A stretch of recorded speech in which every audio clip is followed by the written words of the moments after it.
మామిడి సాగులో భారతదేశం ప్రపంచంలోనే అగ్రస్థానంలో ఉంది. మామిడిని రారాజుగా కూడా పిలుస్తారు. ఇది మన జాతీయ ఫలం కూడా.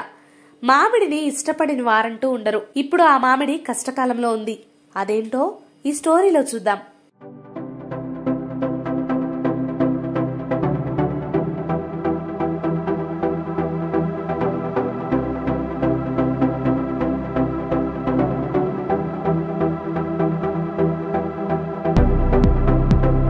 ఉమ్మడి పశ్చిమ గోదావరి జిల్లాలో చింతలపూడి, ప్రగడవరం, లింగపాలెం, నూజివీడు, చాట్రాయి, విస్సన్నపేట మండలాలలో మామిడి విరివిగా దొరుకుతుంది.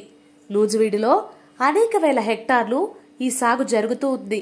కొత్తగా ఏర్పడిన ఏలూరు జిల్లా నూజివీడు రసాలకు, కాయలకు మంచి పేరు ఉంది. మామిడి పండ్లు కాయలుగా ఉన్నప్పుడు పచ్చళ్లు తయారీకి, పండిన తర్వాత పండ్ల అమ్మకాలు ఎక్కువగా జరుగుతూ ఉంటాయి. మామిడి తోట పూత 3 నెలల్లో అక్టోబర్ నుండి డిసెంబర్ వరకు ఉంటుంది. ఈ ఏడు బాగా తుఫాను, వర్షాలు రావడంతో పూత నిలబడలేదని, అసలు ఈ పాటికి కాయలు పండ్లుగా మారి రసాలు తినే స్థాయికి చేరుకోవాలని, కానీ ఈ ఏడు రసాలు రావాలంటే ఇంకా 2 నెలల సమయం పడుతుందని రైతులు వాపోతున్నారు. పచ్చళ్ళు పట్టుకునే వారికి కూడా కాయలు ఒక సైజు దశకు కూడా చేరుకోలేదని, కనీసం పచ్చళ్లకు అనుకూలంగా కాయ కూడా తయారవ్వలేదని నిరాశ వ్యక్తం చేస్తున్నారు. ఇది వరకమే వర్షాలు ఉంటే దెబ్బతింటాయండి. ఇప్పుడు మనిషి గురించి కోడిపోయిన బాగా ఎప్పటి కొడుతుంది.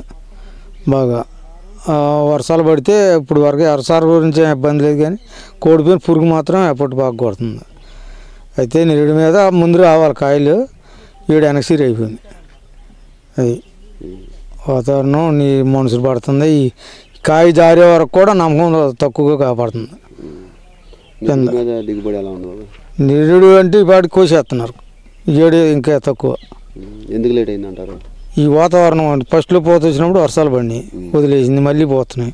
వాటి గురించి ఇబ్బంది అయింది. ఈ మందులు కొట్టి 10 దాకా పైన అయిపోయినాయి మందులు కూడా. అది మామిడి తోటలు ఈ ఏడు పరిస్థితి. నీడైతే కాయలు బాగా దిగినాయి. దిగుబడి తక్కువ ఉందంటారా? దిగుబడికి అయితే ఇదిగానే ఉంటుంది.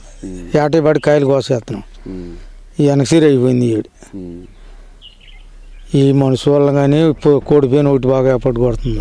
ఇంకా కొన్ని చోట్ల పూతలతోనే చెట్లు ఉన్నాయని, అవి కాయల రూపేణా మార్పు చెందడానికి ఇంకా కొంత సమయం వేచి చూడక తప్పదని, ఈ ఏడు మామిడి పండ్ల రేటు కూడా అధికంగా ఉండవచ్చని, మందులను స్ప్రే చేయడానికి అధిక సమయం పట్టిందని, ఇంకా అనేక సార్లు మందులను స్ప్రే చేసే రైతులకు అధిక భారం పడుతుందని, అందుకనే దిగుబడి వచ్చిన తర్వాత పళ్లను అధిక ధరలకు విక్రయించే పరిస్థితికి వస్తుందని, కొనుగోలుదారు ఆ రేట్లు చెల్లించలేని పక్షంలో రైతులకు ఈసారి నష్టం చేకూరే పరిస్థితి ఉందని నిరాశ వ్యక్తం చేస్తున్నారు. కాయల పరిమాణం తగ్గడమే కాకుండా కాయలు రాలిపోతున్నాయని, కాయలు పెరిగే దశలో వచ్చేసరికి అకాల వర్షాల వలన అధికమైన మంచు కారణాన ఆకులపై పూత నిలబడడం లేదని, నల్లని మసిరంగులో పూత రావడం, అది నిలబడకపోవడం వలన కాయలు రావడానికి మరింత సమయం పడుతుందని ఆవేదన వ్యక్తం చేస్తున్నారు.